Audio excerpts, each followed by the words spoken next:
नमस्कार।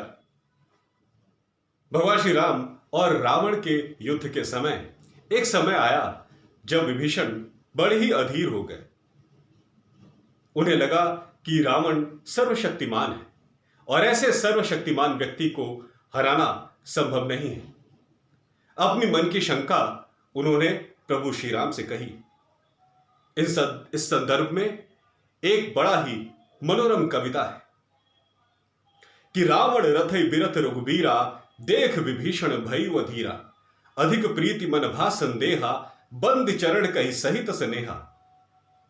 रावण को रथ पे सवार और प्रभु श्री राम को बिना रथ के देखे हुए विभीषण के मन में बड़ी शंका हुई, बड़ी अधीरता हुई।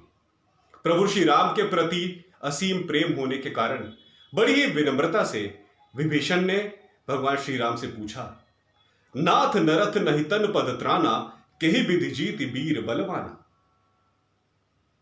हे प्रभु, आपके पास न रथ है, न कवच है, न खड़ाऊ है, किस प्रकार आप इस बलवान वीर को जीतेंगे।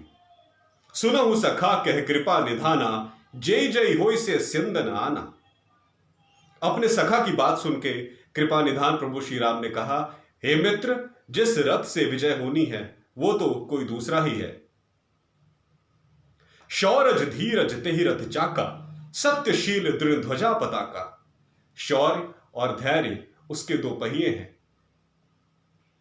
सत्य और शिष्टाचार उसकी ध्वजा और पताका है। बल विवेक दम पर हित घोरे, क्षमा कृपा क्षमता रजु जोरे। बल, विवेक, इंद्रिय संयम और परोपकार उसके चार घोड़े हैं, जो कि क्षमा कृपा और क्षमता रूपी रस्सियों से जुड़े हुए हैं। ईश भजन सारथी सुजाना, वीर अतिवर्म संतोष कृपाना।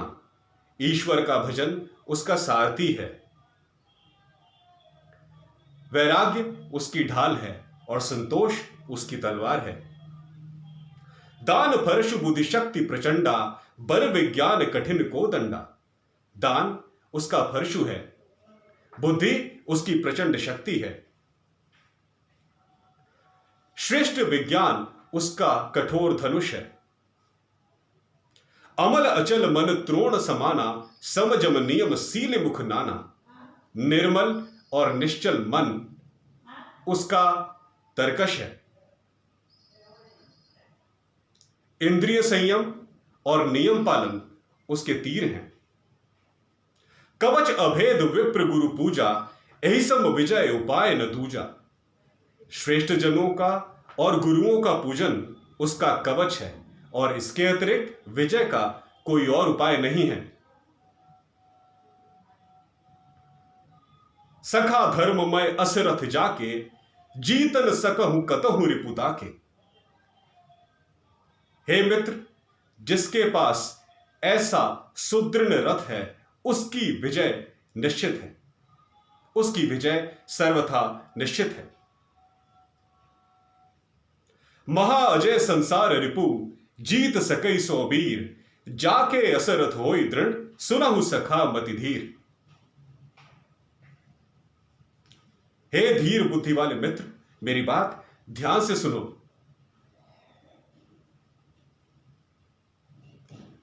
जिसके पास ऐसा सर्वशक्तिमान रथ है वो किसी भी प्रकार की विजय प्राप्त कर सकता है। वो बड़े से बड़े संकट को पार पा सकता है और संसार रूपी भवसागर को भी पार कर सकता है। संसार रूपी भवसागर के समक्ष रावण का पराक्रम कुछ भी नहीं। इसलिए हमारा रथ सर्वथा सर्वोत्तम है।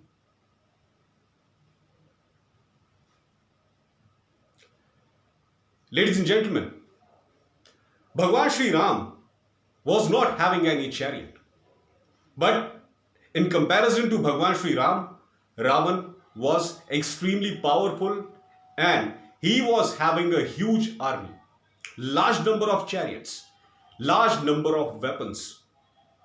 But still, he was not as powerful as Bhagwan Sri Ram. And there is a logical reason behind it. And what is that logical reason? That logical reason is self-confidence of Bhagwan Sri Ram. Self-confidence in his own abilities. This is the major quality of Bhagwan Sri Ram, because of which he defeated a great king, a powerful king like Ravan. Ladies and gentlemen, we all know this fact that Ravan was extremely powerful king of that time. Defeating Ravan was not easy. But it is only because of self-confidence of Bhagwan Sri Ram. He was having faith in his own abilities. He knew that Ravan is a mighty king. He is the most powerful person at that time during Treta Yuga. He was so powerful that he lifted entire Kailash Parvat with his bare hands, ladies and gentlemen. He was so powerful. But still, Bhagwan Sri Ram was confident about his own power. He was confident about his own abilities. And this is the rule of human life also, ladies and gentlemen. Doesn't matter how severe the problems are. If you are having faith in your own abilities, you can overcome any type of problem in your life. Problems may be severe. Problems may be big. But if you want to eliminate those problems, only one thing is required. You must have confidence in your own abilities. You must have confidence in your own knowledge. Just like Bhagwan Sri Ram was having confidence in his own abilities. This is the whole motive of reading Ramayana. Have faith in your own abilities. Jai Shri Ram, Jai Mahavishnu.